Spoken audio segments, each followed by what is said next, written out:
Assalamualaikum warahmatullahi wabarakatuh. Teman-teman Info Sabo, khususnya adik-adik calon peserta didik SMA SMK Negeri Provinsi Jawa Tengah tahun pelajaran 2021-2022. Mudah-mudahan kalian tetap setia dan tidak bosan mengikuti ulasan dari admin yang masih seputar PPDB online SMA SMK Negeri Provinsi Jawa Tengah tahun pelajaran 2021-2022. Dan yang lebih penting dan utama, semoga Tuhan yang Maha Pengasih lagi Maha Penyayang senantiasa menganugerahi kalian semua dengan nikmat sehat, baik nikmat sehat jasmani maupun nikmat sehat rohani. Teman-teman Info Sabo, dalam proses perjalanan menuju tanggal pelaksanaan PPDB online SMA SMK Negeri Provinsi Jawa Tengah tahun pelajaran 2021-2022 sampai hari ini, berdasarkan ulasan admin sebelumnya, banyak sekali pertanyaan yang diajukan calon peserta didik tentang PPDB. Dan ternyata dari survei yang admin buat juga menunjukkan bahwa masih sebagian kecil yang sudah paham dengan PPDB online SMA SMK Negeri Provinsi Jawa Tengah tahun pelajaran 2021-2022. Di mana dari 188 responden yang menjawab sangat paham cuma 19,7%, sementara sedikit paham mencapai 63,1% dan kurang paham 17,2%. Oleh karena itu, admin membuat ulasan tanya jawab seputar PPDB online SMA SMK Negeri Provinsi Jawa Tengah tahun pelajaran 2021-2022. Untuk yang pertama kalinya, admin akan mengulas 10 pertanyaan dari banyak pertanyaan atau komentar pada ulasan sebelumnya. Untuk itu, mari kita ulas bersama-sama.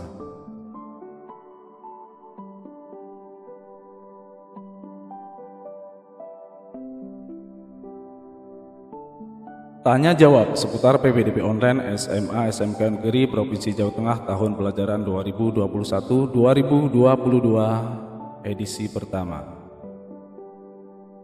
Pertanyaan pertama dari Muhammad Faris. Jarak zonasi dari rumah ke sekolah berapa kilometer yang paling jauhnya yang kemungkinan besar diterima? Jarak zonasi dari rumah ke sekolah berapa kilometer jauhnya yang kemungkinan diterima itu tergantung populasi pendaftar di wilayah dalam zona satuan pendidikan yang dituju. Contohnya seperti ini. SMA Negeri 1 Jaya Abadi, kuota MIPA 180, kuota IPS 108, total kuota 288 calon peserta didik, terdiri dari kuota zonasi 158, kuota afirmasi 58, kuota perpindahan anggap saja tidak ada karena tidak ada yang mendaftar, kuota prestasi 58. Karena kuota perpindahan tidak ada yang mendaftar, maka kuota zonasi bertambah 14 sehingga menjadi 172. Berbicara jarak berarti berbicara tentang jalur zonasi dan afirmasi.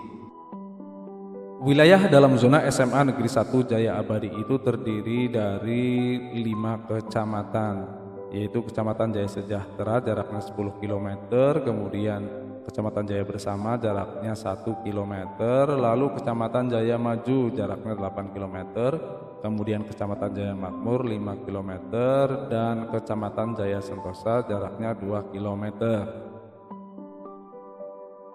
Di Kecamatan Jaya Bersama itu terdapat 150 populasi calon peserta didik baru yang berasal dari 5 satuan pendidikan SMP atau MTS. Kemudian Kecamatan Jaya Maju terdapat 50 populasi calon peserta didik yang berasal dari satuan pendidikan SMP MTS. Lalu Kecamatan Jaya Makmur terdapat 50 populasi calon peserta didik yang berasal dari 2 satuan pendidikan SMP atau MTS, dan Kecamatan Jaya Sentosa memiliki populasi 50 calon peserta didik yang berasal dari 2 satuan pendidikan SMP MTS, dan Kecamatan Jaya Sejahtera memiliki populasi calon peserta didik 50 calon peserta didik yang berasal dari 4 satuan pendidikan SMP MTS. Berbicara tentang jarak terjauh yang dapat diterima di satuan pendidikan tertentu, berarti kita bicara tentang jalur zonasi dan afirmasi. Jalur zonasi dan afirmasi di SMA Negeri 1 Jaya Abadi adalah 230. Nah, sementara di Kecamatan Jaya Bersama, populasi calon peserta didiknya 150, kemungkinan besar dari 150 calon peserta didik ini diterima. Kemudian di Kecamatan Jaya Sentosa, populasi calon peserta didik 50, kemungkinan besar dari 50 calon peserta didik juga diterima karena jaraknya masih 2 km.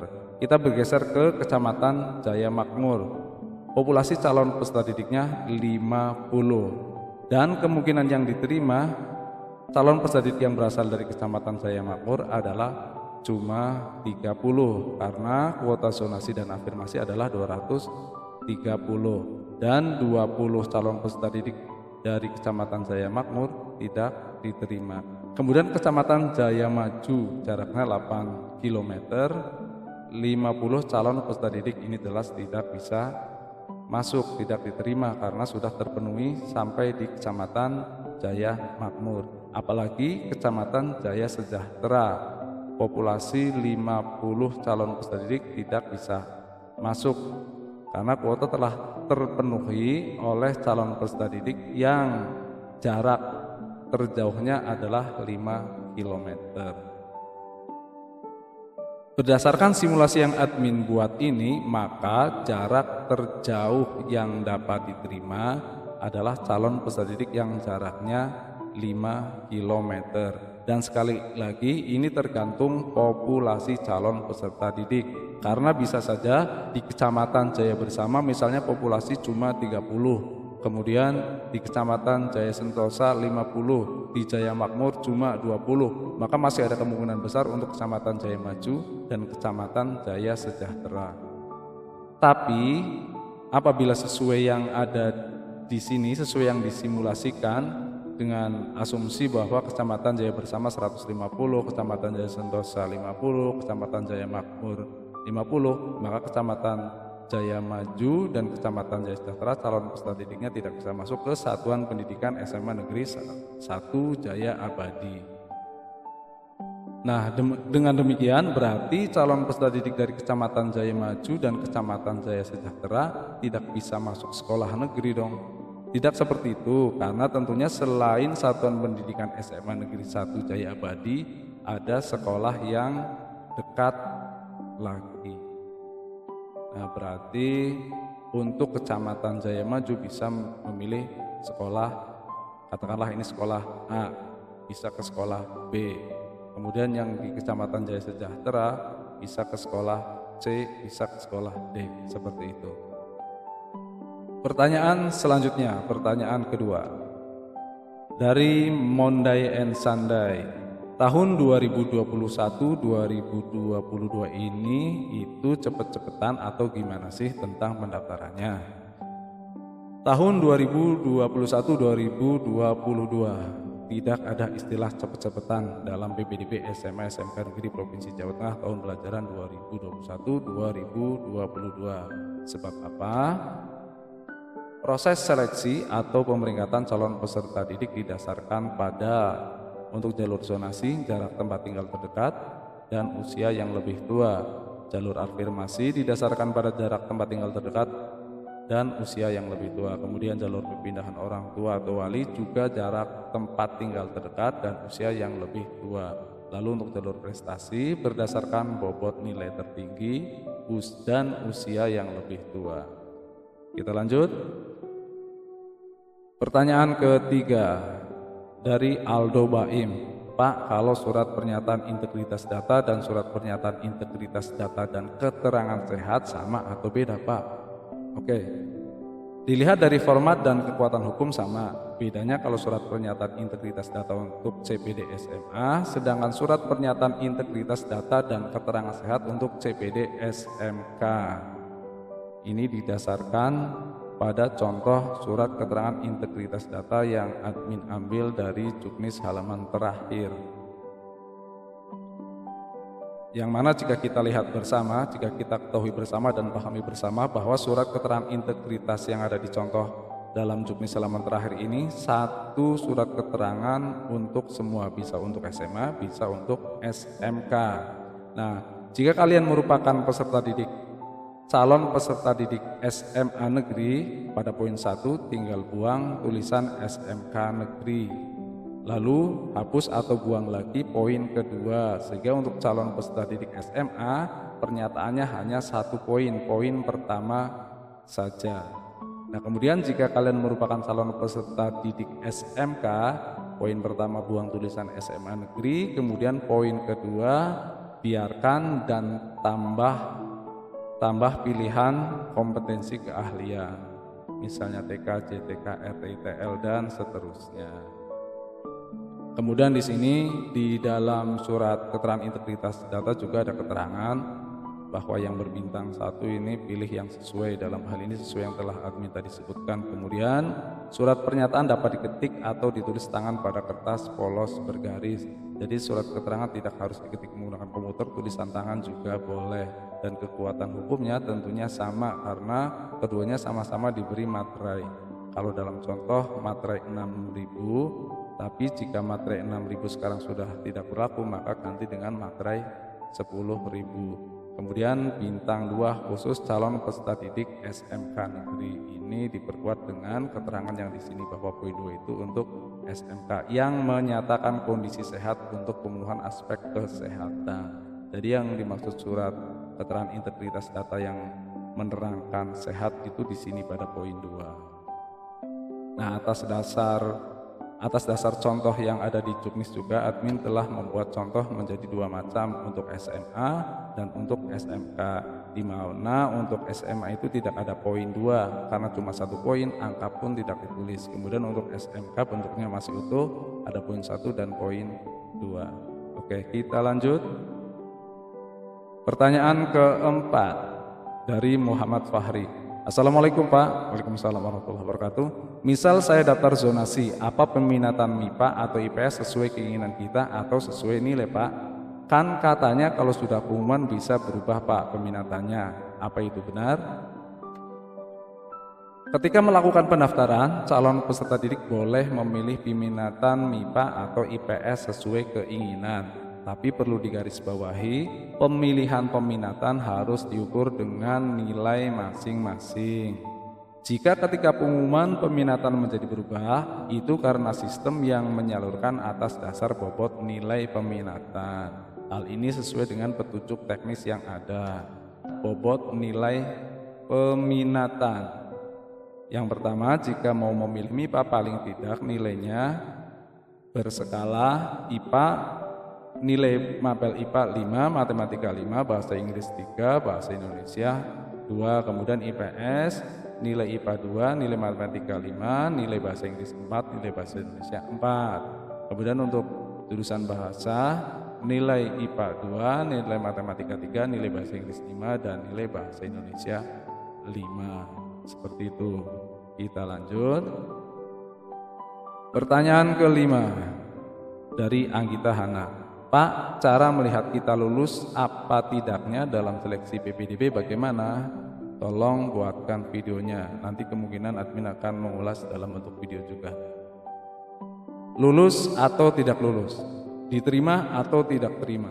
Selama masa pendaftaran atau sebelum pengumuman tidak ada istilah lulus atau tidak lulus, diterima atau tidak diterima.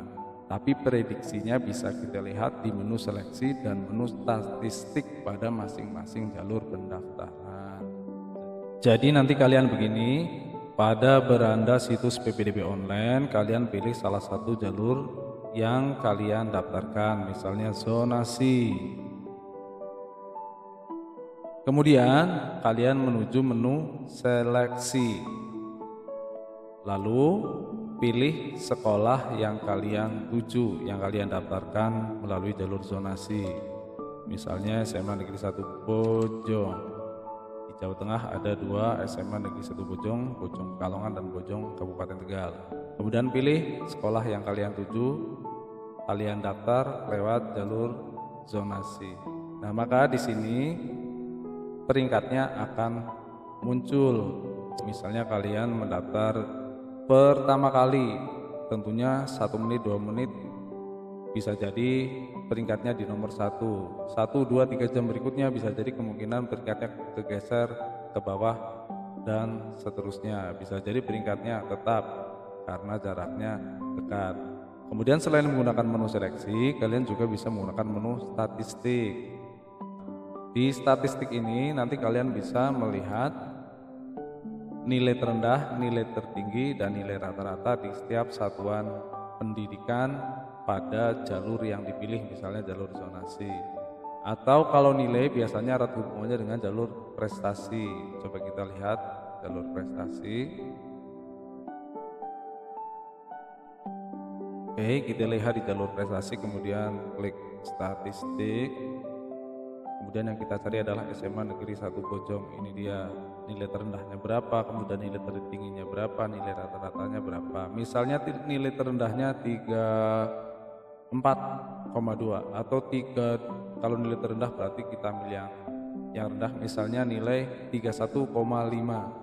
Terendah 31,5. Otomatis jika nilai kalian adalah 30,2 misalnya, berarti namanya tidak terdaftar atau tidak masuk di peringkat prestasi SMA Negeri 1 Bojong, seperti itu. Oke, kita lanjut. Pertanyaan ke-6 dari Muhammad Faris. Kalau cuma satu akun tapi ingin mendaftar sekolah lebih dari satu atau bercabang, bisa apa tidak, Pak? Sebenarnya tidak ada istilah bercabang. Jika admin boleh berpendapat, istilah nyabang atau bercabang itu istilah PPDB sebelum tahun 2018. Pada PPDB tahun ini, pilihan pertama calon peserta didik yang menentukan atas dasar sekolah dalam zona yang disajikan sistem. Kemudian jika kuota di sekolah pertama telah terpenuhi, maka sistem yang akan menyalurkan ke sekolah kedua atau ketiga sepanjang kuotanya belum terpenuhi dalam jalur yang sama. Tentang pemilihan sekolah dan jurusan atau peminatan, sistem punya ketentuan. Pilihan pendaftaran SMA negeri. Calon peserta didik memiliki hak melakukan pendaftaran pada 2 satuan pendidikan pilihannya dengan ketentuan 1 satuan pendidikan di dalam wilayah zonasinya dan 1 satuan pendidikan di luar wilayah zonasinya. Dengan ketentuan calon peserta didik SMA negeri dapat mendaftarkan diri pada 1 satuan pendidikan melalui jalur zonasi dan 1 satuan pendidikan di luar zonasi pada jalur prestasi atau afirmasi apabila memenuhi persyaratan jalur afirmasi. Jadi utamakan di dalam zonasi terlebih dahulu. Di dalam zonasi memilih jalur zonasi, kemudian di luar zonasi memilih jalur prestasi atau afirmasi. Ketentuan berikutnya, calon peserta didik yang mendaftar melalui jalur prestasi di dalam wilayah zonasinya tidak dapat melakukan pendaftaran melalui jalur zonasi dan dapat mendaftar melalui jalur afirmasi di luar wilayah zonasi apabila memenuhi persyaratan pada jalur afirmasi. Jadi jika kalian di dalam zona memilih sekolah dalam zona melalui jalur prestasi, maka status zonasinya gugur, tidak dapat mendaftar melalui jalur zonasi, tapi masih bisa mendaftar jalur afirmasi di luar wilayah zonasi. Jika memilih jalur prestasi di dalam zona, maka status zonasinya tidak berlaku. Karena demikian berarti harus memilih. Kalau mau ke sekolah lain, satuan pendidikan lain, mesti menggunakan jalur afirmasi. Kemudian ketentuan berikutnya, calon peserta didik yang mendaftar melalui jalur afirmasi di dalam wilayah zonasi tidak dapat melakukan pendaftaran melalui jalur zonasi dan dapat mendaftar melalui jalur prestasi di luar wilayah zonasi apabila memenuhi syarat. Sama dengan ketentuan poin sebelumnya, bahwa jika kalian mendaftar melalui jalur afirmasi dalam wilayah zona, maka kalian tidak dapat melakukan pendaftaran dengan jalur zonasi, melainkan kalian masih dapat mendaftar jalur prestasi di luar wilayah zonasi. Nah, namun demikian, semasa waktu pendaftaran masih dibuka, kalian bisa mengubah pilihan. Karena tadi memilih jalur prestasi dalam zona, kemungkinan diterimanya kecil, peringkatnya menurun, kalian masih bisa merubah pilihan jalur pendaftaran. Tapi hal ini tidak berlaku bagi jalur perpindahan orang tua. Kita lanjut. Nah, kemudian untuk SMK, calon peserta didik di SMK negeri itu dapat mendaftarkan diri pada 3 pilihan kompetensi keahlian pada sebanyak-banyaknya 2 satuan pendidikan. Kemudian calon peserta didik SMK negeri dapat mengubah pilihan kompetensi keahlian atau satuan pendidikan selama masa pendaftaran.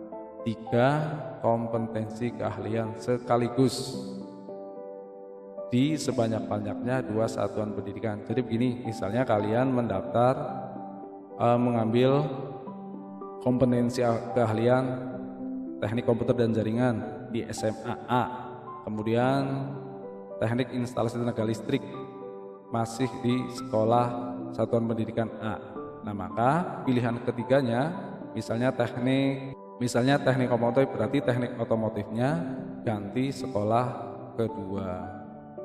Atau sebaliknya, di sekolah A milih 1 kompetensi keahlian, kemudian di sekolah B milih 2 kompetensi keahlian, seperti itu. Kita lanjut. Pertanyaan ke-7 dari Yohana Marcelina.